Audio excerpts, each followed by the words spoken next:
Hey there guys, so in this video I'm going to talk about this cymbal that I just finished for a customer. It's a commission of a 22-inch from my Landmark series, and this is a cymbal that the customer wanted me to make a cymbal that was my tribute or my take on the Brian Blade left side ride sound. Brian Blade, amazing jazz drummer, he plays a 22-inch Spizzichino on his left, or at least he has in the past, and it's got 3 rivets in it, I believe, and it is a beautiful sounding cymbal. It's one of my favorite cymbal sounds in the world. It's one of the reasons I started the Landmark series as a line, was because I was so drawn to the sounds of Brian Blade, and I felt like they covered such a wide range of different genres. So this customer reached out and asked if I could do a commission that was really honed in on that left side cymbal. So we're going to talk about that cymbal now, what I did to create it, and then you'll get to hear it, and you can let me know if you think it's anywhere close to the Brian Blade sound.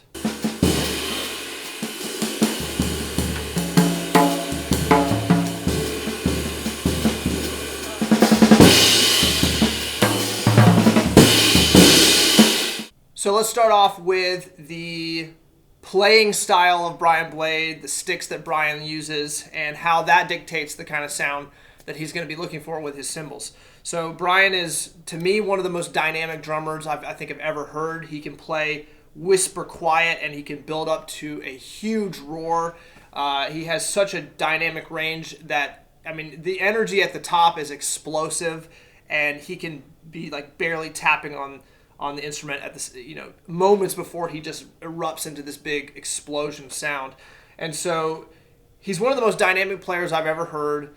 And for this reason, there's such a specific need that he has for the cymbals that he plays, because they have to do pretty much everything.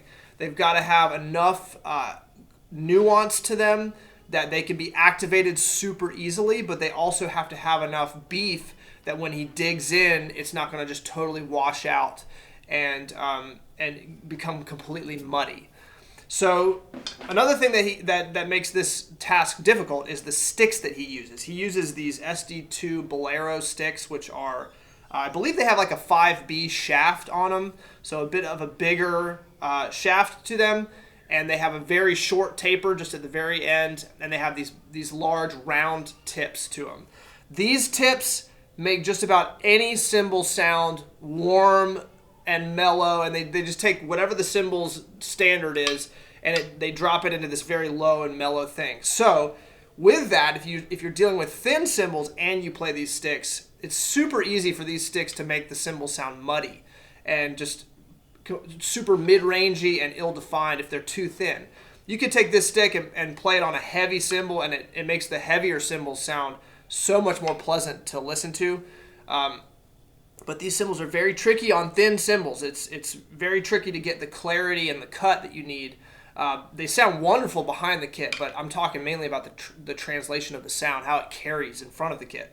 So he uses these SD2 Bolero sticks. He plays whisper quiet all the way up to a huge roar.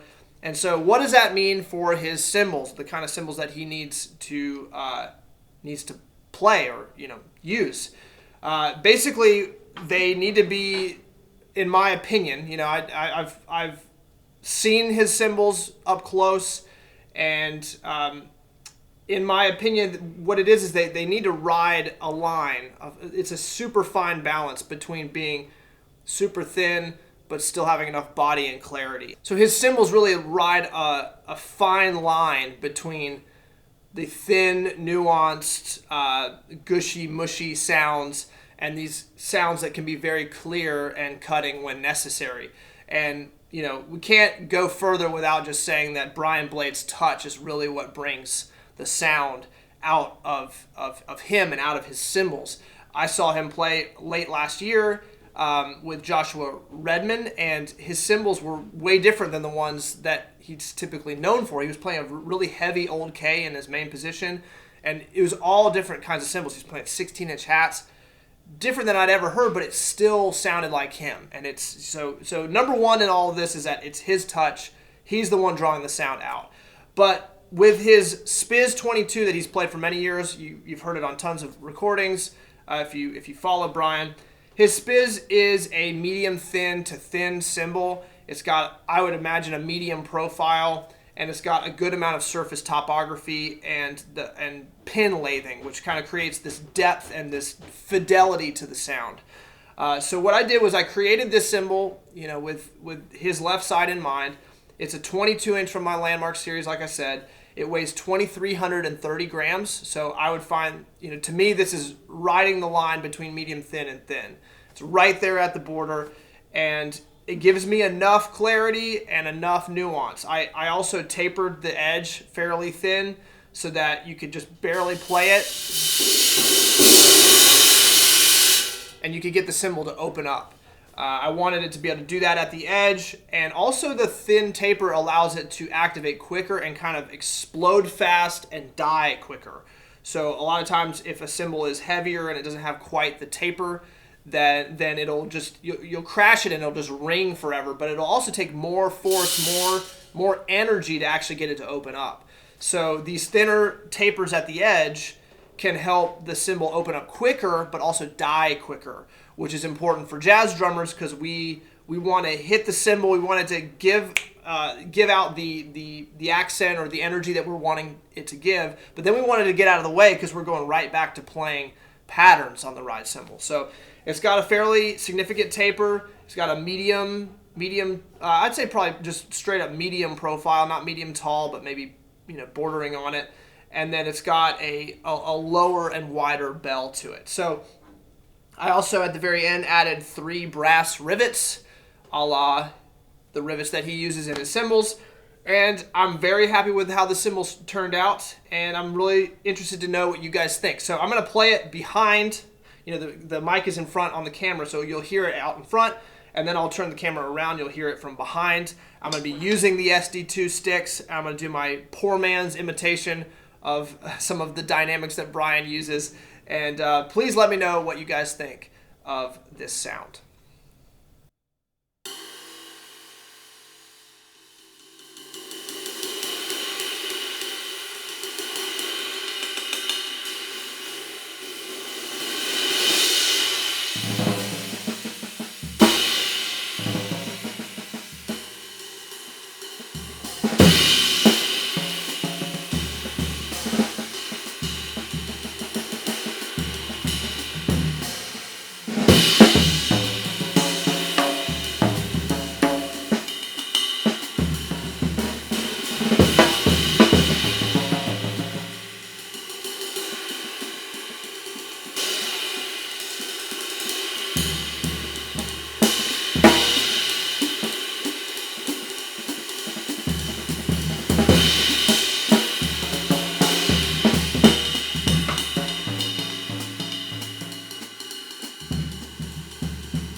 All right, so one thing I want to mention about this sound. Some people mistake Brian's sound, in my opinion, they would mistake it for a thinner cymbal than it actually is.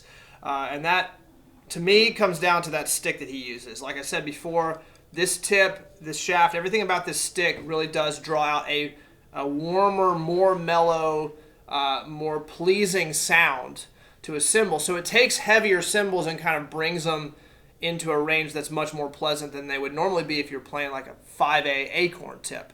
So because of that, some people can mistake, like when I first discovered his cymbals, I sort of thought he'd have these uber thin cymbals. Like his 22 would be 2,100 grams. His 24-inch that he has on his right would be like 2,700 grams. But the problem with that is that if you had a cymbal like that and you were using this stick, it would kind of, like I was saying, it kind of moves it down into a different range that sounds warmer and more round and woody and mellow. And it can take thin cymbals and make them muddy and mushy and just ill-defined, and just essentially turns them into big old crashes even when you're riding on them. It just opens up so much spread. That's what I find that this stick does really well. So given that, 2,330 grams is not quite as thin as people might think his cymbals are. I could be totally wrong on this, but this is just my take as a cymbal smith.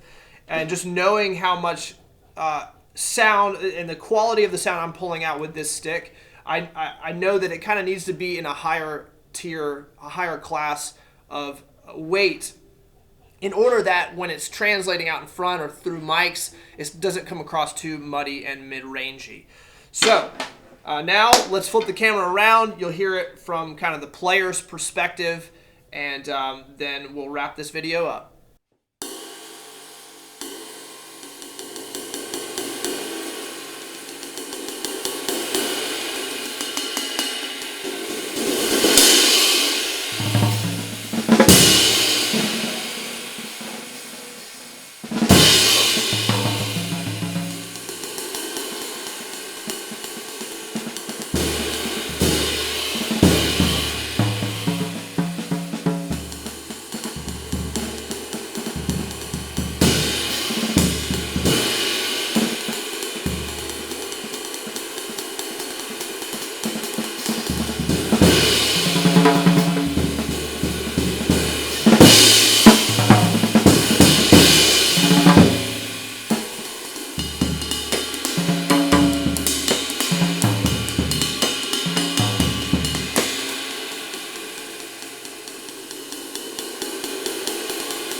Okay, that's the video.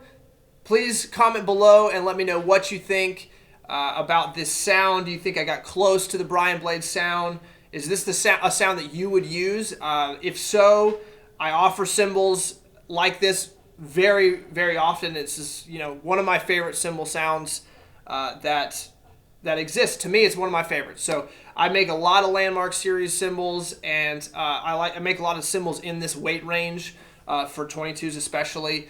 And if you are interested in that, you can head over to reveriedrums.com. I drop cymbal batches about once a month, but then I also have a product called Cymbal Commission. You can commission me to make you a cymbal. You can pick the size you want, the series that you want, and then also the weight spec, so thin, medium, heavy, that kind of thing. But every time a cymbal commission comes in, I email the customer, we talk about what the goal is, and we really hone in the design of the cymbal. So oftentimes I'll do cymbals that are like, make this sound as close as you can get it to Spiz's sound, or maybe they'll give me something a little bit more abstract and say, can you make me a cymbal that sounds like waves crashing into the shoreline, or whatever. It can get abstract, it can be very specific. I do kind of all of that. I love taking a musician's vision that they have in their mind and working to actualize it in a cymbal. So that's my little pitch for now. But like I said, drop a comment below, subscribe and hit the bell if you want notifications, and keep an eye out for the next video. Again, I am Timothy Roberts. Thanks for watching.